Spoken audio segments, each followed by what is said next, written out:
Okay, welcome everybody. So, really excited here. We have a pretty amazing set of speakers who are going to talk about partnership between Hewlett-Packard Enterprise and Mercedes AMG Petronas Motorsports, and we're really excited. Hopefully, some of you had a chance to see this morning that we had a special spotlight session with standing room only. So obviously incredible interest in just learning more about this partnership and what we're doing together.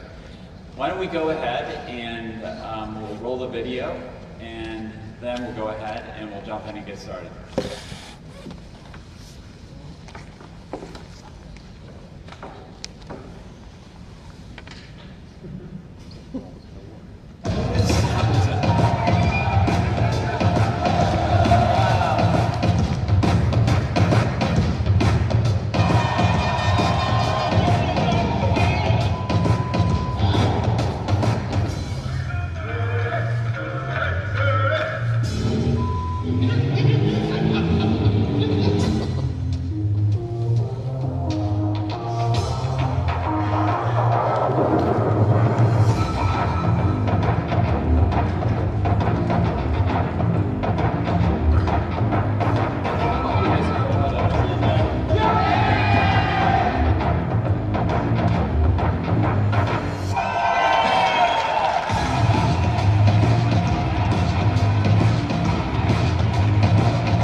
Let me go ahead and just introduce all the speakers here, and then we'll go ahead into a little bit of a fireside chat, and then we'll open it up to your questions.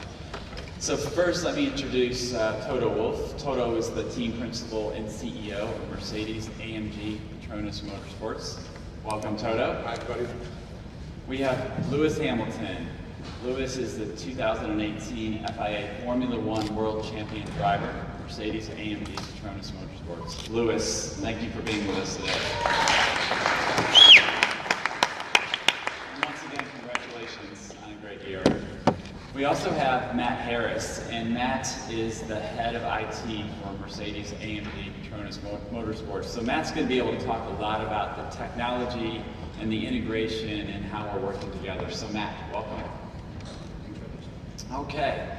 So let's go ahead and jump in. And Toto, let's start with you for the first question here. Formula One has always been really at the forefront of technology development and leveraging technology for that competitive edge. Talk a little bit about the future of the team and how you see technology enabling your organization to stay ahead. Good morning, everybody. I don't know who has been in the other room. We've touched some of the topics. Why Formula One is fascinating, because it is about the intersection between the human performance and the science, data-driven world. And merging the two is not trivial. And Formula One has always been very, very much data-driven. It is there's no such thing as instinctive decision making. It is data-based, and obviously the cooperation with you guys is really helpful, because we are processing a lot of data. Yeah. We need to filter, dissect the right amount of data, and then try to learn and obviously improve the car over a very short race weekend. Yep. So Matt, a question for you. We announced a partnership with Mercedes several months back, and we're just thrilled to be able to partner with you guys and to be parts of this relationship. And I heard, hope you guys had a chance to see Antonio Neri, our CEO, just talk a little bit about the relationship, because it's something that is very, very important to Hewlett-Packard Enterprise and to Antonio. So we're really thrilled to be part of this relationship. Talk a little bit about some of the technology that you guys are leveraging and how that's really enabling you to progress in terms of leveraging technology, as Toto said, to really have that competitive edge, and where you're at in terms of bringing that into your data center. Okay, so there's probably two different aspects to this, but if we go back maybe 18 months, we started working with Hewlett-Packard with our CFD supercomputer. Yep. So actually for the design of this year's car was based around Hewlett-Packard's moonshot technologies originally. So that was a big thing for us 18 months ago. Since then, we've done various other technology improvements over the Apollo 6500. Actually, what Lewis was on stage talking about earlier on, taking the 3 days down to 1 day, that's a massive difference, and people won't necessarily understand how much that's important to us, because before that would have meant on a Monday we would start some calculations, and maybe by the Wednesday we had information. Yeah. So we have one go during the race week to turn around and give an optimised version of the car for Lewis to start driving on Friday. Now it's done on 1 day. We can actually have it go on a Monday, Tuesday, Wednesday or a Thursday based on what we're learning or understanding as the week goes by. So it's a massive difference to how we start race week. That's all in the factory. At the track, we've also started to turn around and make some big changes. In Brazil this year, obviously a critical race for us as a team, you know, where we won the championship this year, so massive, but we're actually testing new technologies with you guys to try and improve the centre console for next year, to turn around and give better performance for the engineers, to hopefully give Lewis better access to data in the car as well. You know, with more ruggedised systems, better access to data, more performant, hopefully we get out of the way and you don't know that it's failed or anything else as well. So all the things that Toto wants from me is to basically make sure that IT's out of the way. It's performant, to let the guys do their job properly, they don't have to worry about the IT hopefully. Yep. That's our permanent discussion. Exactly. Matt, let's stay with you for a second. So you guys are generating a lot of data from the early stages of building a competitive car to that final moment really of the car setup. Talk a little bit about how you manage that data and what systems you need to have in place to ensure that you're able to really extract the most value from that data. The main thing is performance and reliability of those systems. So it doesn't matter whether we're at the track during a race weekend, we have to make sure that when Lewis comes in for a change, maybe during qualifying or a practice session, they don't want to be waiting for IT. They want to be able to get the data, make a decision. You know, take what Lewis has said maybe about the configuration of the car, what he's felt. Again, he mentioned this on stage earlier. We'll then look for that in data, make a decision based on data. Car go out, hopefully go faster, be better, hopefully get pole position. For us, it's to try and make sure that we give that turnaround time for people to make decisions. Yeah. In the factory, we've got the same thing. Many people inside any normal business, big difference our IT systems to everybody else is we don't have time.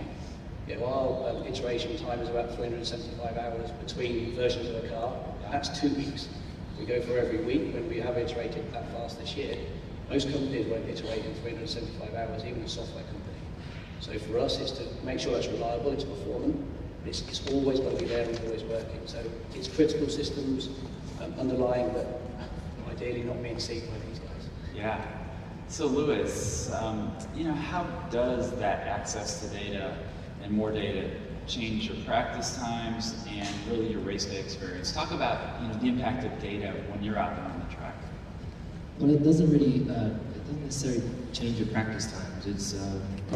It's natural in the race weekend when you come into the garage and go out and do a lap and come back in. There's so much information to download, and as it was just being mentioned, it's just all about making sure the efficiency of that download is quick, so you get the information to me as quick as possible so I can digest it and go out there and find improvement. If I go out and do a lap and come back in and, for example, the system crashes,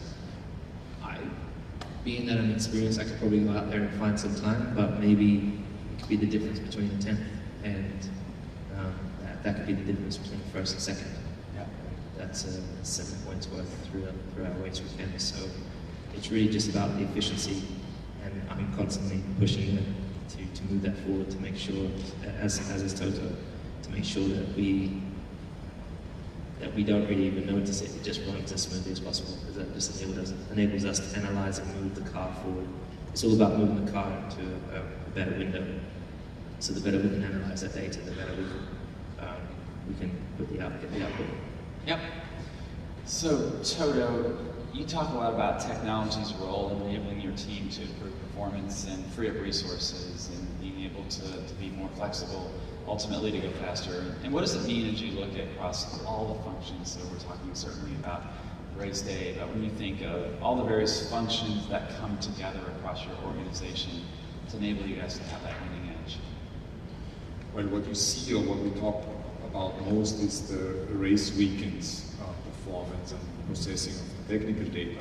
Yeah. But data is important everywhere. It's about capability back at the factory. We like Matt mentioned, we're building these fantastic clusters and data centers to process even more information back at base.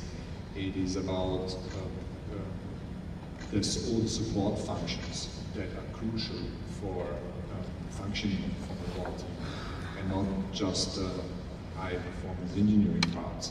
So, I mean, we see that in our day and age, the analysis of data has crept into every single area, and the same is certainly valid for the F1 team.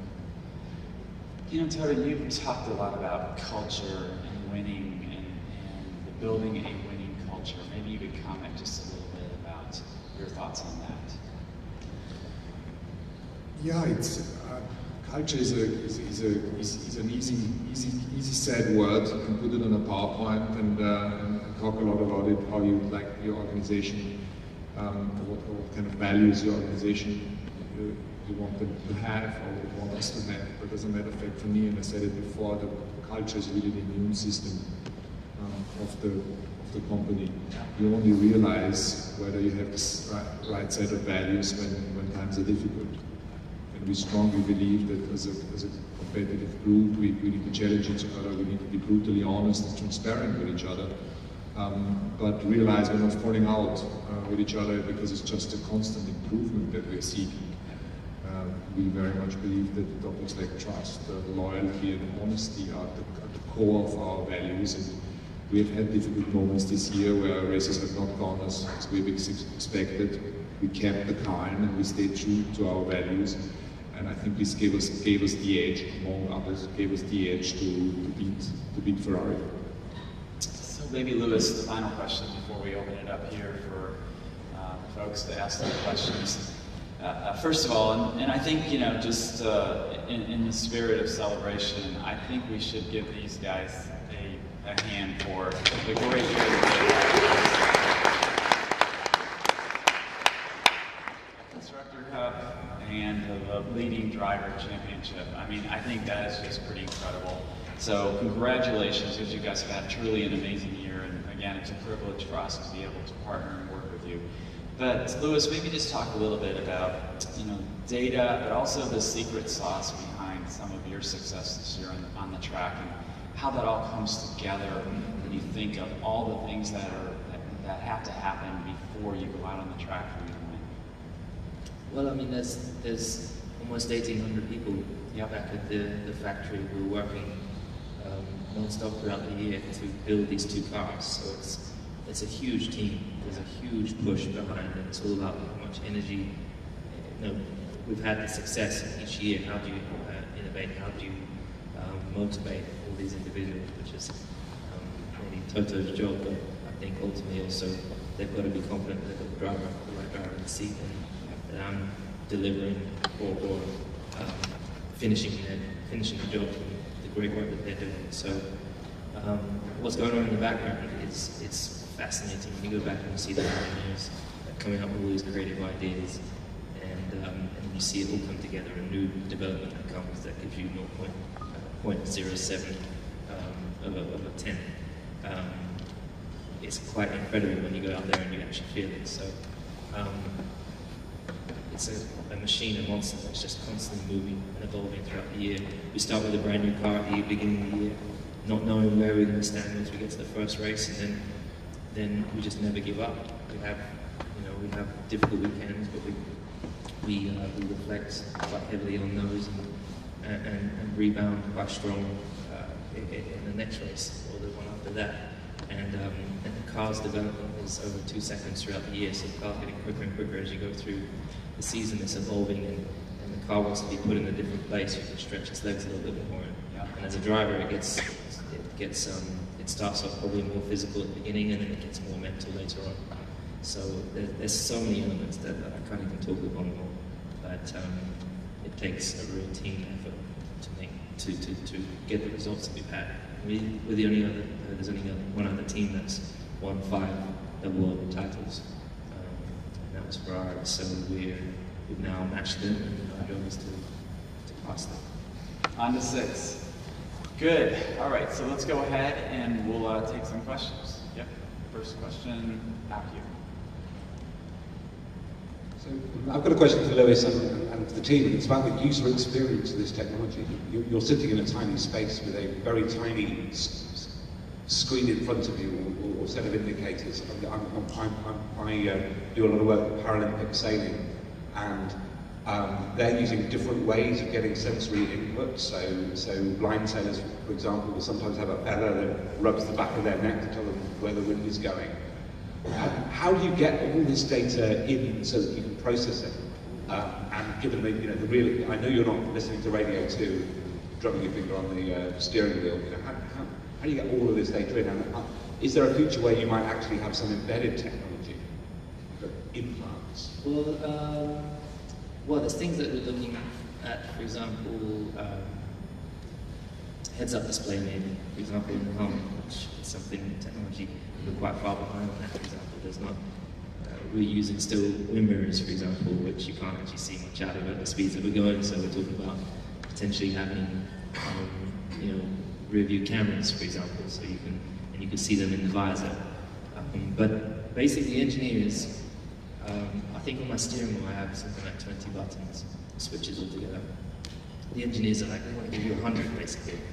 They want to give you more, and I have to bring the common sense side to it. I can't use 100 switches, so I have to dissect through that list and say, these are the ones that I can use, these are the ones that are valuable to me. And also I got the team to, for example, put a bunch onto a multi-function switch, so rather than having 10 buttons, you put it all in one switch so you can rotate to them. And that's really the key, trying to offload your mind, because there's a lot you're processing as a driver.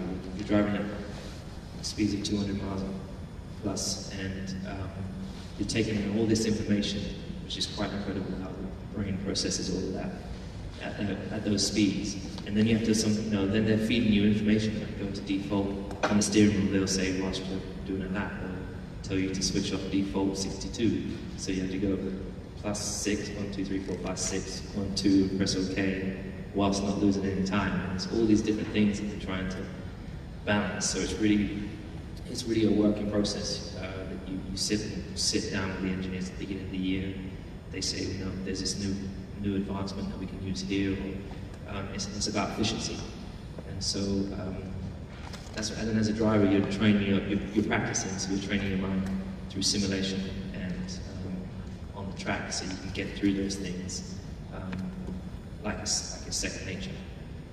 But it's always developing. I don't know what's new coming next year, but I'm pushing these guys all the time. Like we need faster software.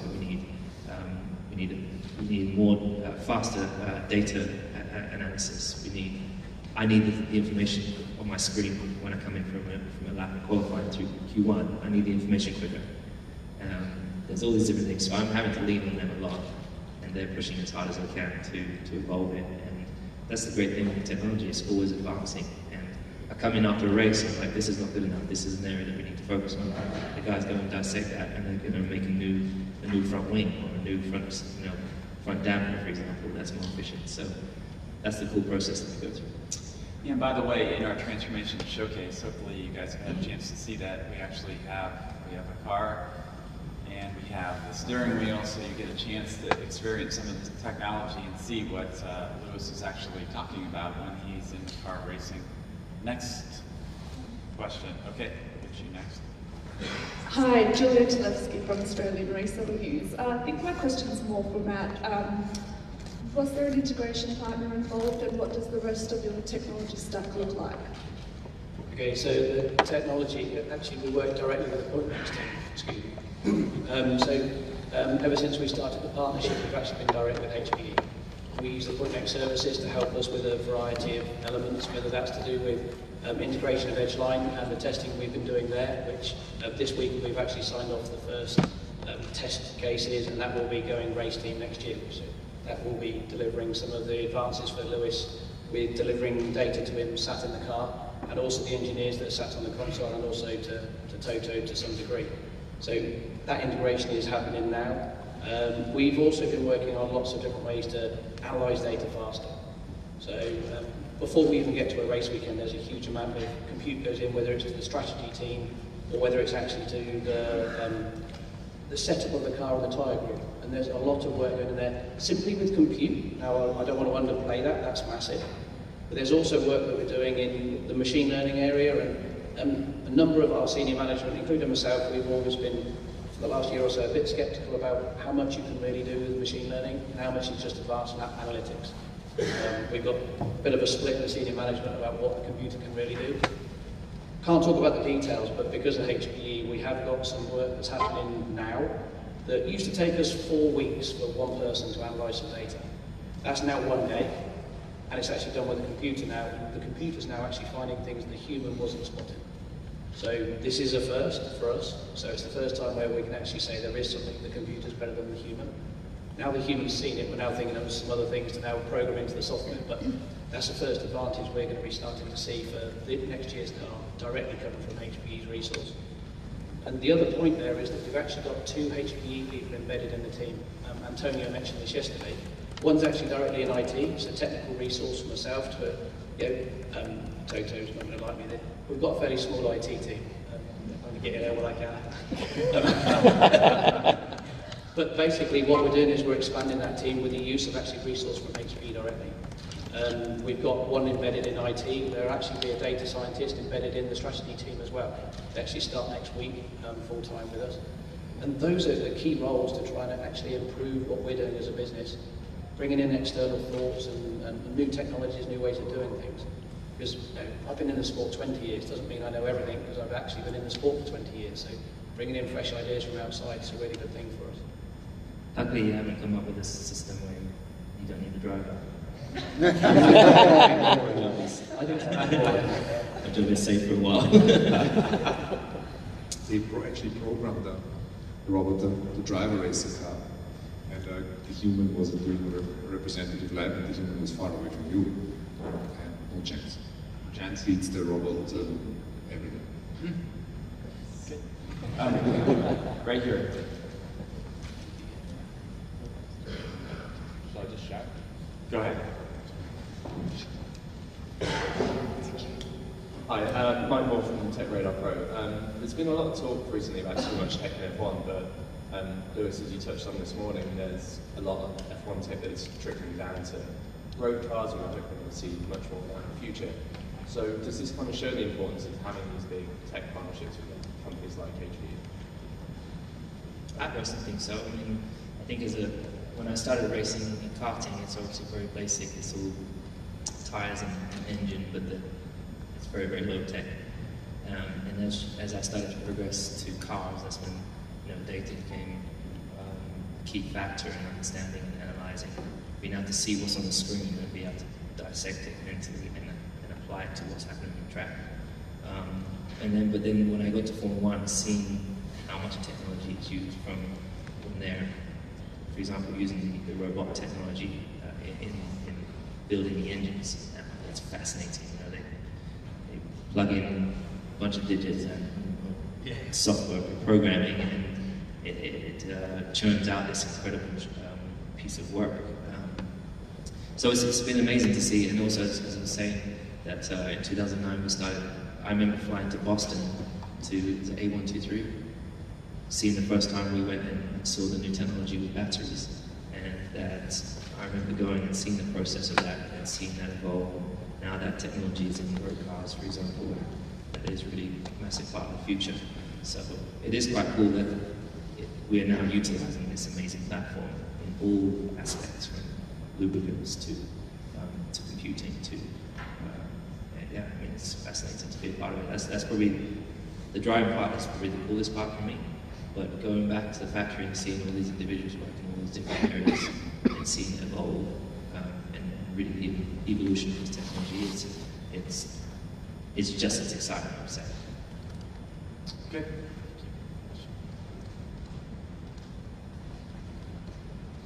Hi, I have a question for Lewis. If you look at free practice 1, 2, 3, you get a lot of data for that weekend, but you also have a feeling with the car that you have to pronounce that sometimes data cannot understand. When you have to choose between driver feeling or data, which one wins? That's a very good question.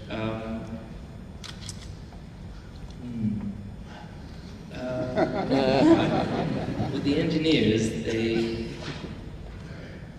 the engineers are very, very much on numbers. So they rely heavily on data. And my thing is trying to communicate what they're seeing in the data into feeling, and trying to translate that to them. So that's really kind of my role. On my side, I still have to rely on the data. You know, I'm looking at things because there's so much happening. You've got the speed trace, you've got the throttle application, you've got the brakes, the bumps, what's happening with the rear of the car, the front of the tire pressures, the tire temperatures, all these things are all with diff control. So I do have to rely on that to help move the car forward. I can't just do it on field. If I was to do it on field, we would move that probably less than half the speed in terms of development through those sessions. So the amount of analysis now is far more than it's ever been. So for example, a lot of information we get from practice 1 and 2, we might be a long way away and not quick enough. For example, it might be a few tenths or a half second of the pace. And overnight, the amount of analysis that's done back in the factory and at the track, the next day I get an email sent to me. These are the few things that we're thinking of changing. We make those changes the next day and we advance massively. That's been a huge improvement for us as a team. And that's why we've really been able to bounce back, particularly on Saturdays, and deliver so consistently throughout the weekend. So hopefully that answers it. I'm interested in the analogy between the technology computers you use in your team and more general purpose computing. So we hear the advantage of agility, the ability to cut a process from 4 days to 1. But is there anything else that you think that you do that would help general users today of technology? So I was actually talking at the CIO summit yesterday, and there were similar questions from people in the room. We're not very different from any other company that's out in the world. As I say, we've got a difference as far as timescales of our delivery, timescales of innovation. The other work that we're doing is very similar to any other industry. Whether it's in manufacturing, Lewis said about the fact of manufacturing to cab. We have a digital twin, like Daimler. They've been announcing recently about the first time they've been releasing some of their cars with full digital twins. We've been doing that for a number of years, and some people don't realise how much we simulate the car actually prior to any manufacturing, and that's all the systems.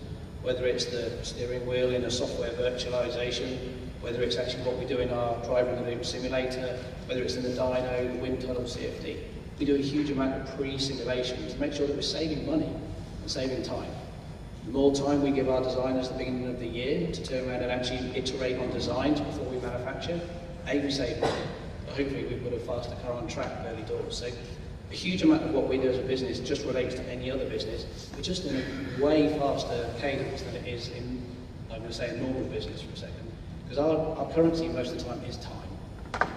Money comes into it, of course, but time is our biggest currency, really, on track and also in the rest of the business. And Matt, maybe you could just comment briefly on some of the things you were talking about yesterday, the different environmental conditions too that you have to deal with as when you look at it. Yeah, okay. So it's not obvious to some people, but we have what most businesses would take for a branch office, and they would leave in a nice air-conditioned room. They would lock the room, they wouldn't let anybody near it. It would be the crown jewels for that department to be, or that company to be working. We turn around and we put it in the middle of the garage. We engineer to the worst possible conditions so that actually if there's any failures, the IT doesn't fail, so we carry on working. So if you take Singapore as a great or a bad example, however you look at it, you have 70-degree humidity. So we're engineering IT systems to be able to just take in just ridiculously high temperatures and humidity. And we actually put the IT kit right near our composite department in the garage. Those who don't think about that, so if we're cutting some carbon fibre, we create dust. So you've now got carbon fibre in a moist environment with IT kits sucking in air at normal temperature. So we've now got probably the worst 2 or 3 things you could think of for some IT kit. Then we go to maybe Bahrain, very dry, arid environment, dusty. We just have to make sure we're filtering out all the dirt, the dust, because we're engineering to that worst environment. But we just expect the kit to run. We don't have to engineer it especially. We just work with the suppliers, the HPE in particular this year, the next season it'll be a massive thing, because the centre console sounds like a nice simple thing to do, but it's a black enclosed box that you've got a huge amount of temperature and there's loads of kit going on in there, and it has to perform all the time. Yeah, the last thing we can afford is to lose data on that centre console. It's probably worse than the pit wall in many ways. I know James and Co would probably argue maybe the pit wall's even more important, but Tony and Co, particularly during qualifying, it's critical. Maybe it swaps during the race, maybe slightly, but so yeah, go on. Yeah, sorry. So it's just those sorts of things. I said earlier on, I hate having a hand on my car. You need to start over. Yeah. So yeah, we're no real difference to many other businesses out there in what we're doing. It's just our currency is different. Good. Next. Back there. Sorry.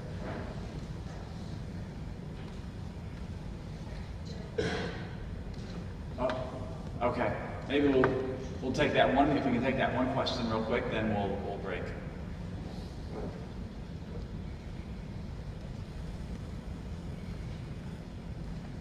Quick question, just for Toto and Luis. How do you stay so cool with so much data coming at you? I just upload it to this one. So.